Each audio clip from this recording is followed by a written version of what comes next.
বাসায় পড়েছিল একটা কাঁচের ছোট্ট জার, তো সেটা দিয়ে আজকে তৈরি করে দিলাম বাচ্চাদের পেন হোল্ডার।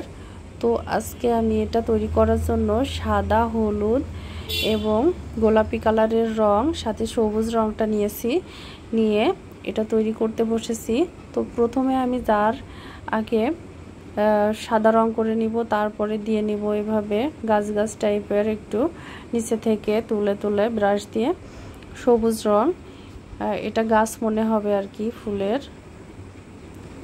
আর ফুলগুলো তৈরি করার জন্য আমাদের নিয়ে নিতে হবে কটন বাড। আপনারা অন্য কোনো ডিজাইন করতে পারেন, সমস্যা নাই। আমি যারা একেবারেই পারেন না, আমি সেই একেবারে সাধারণ আর কি, সাধারণভাবে দেখানোর চেষ্টা করেছি, সহজভাবে যেটাকে বলে।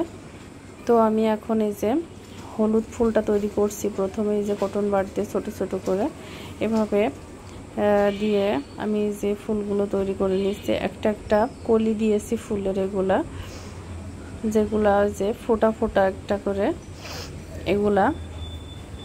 তো যাই হোক, এই চারটা কালার কম্বিনেশন কিন্তু খুবই ভালো লাগছে জারটাতে। আর উপরে এখন একটা লেয়ার দিতে হবে।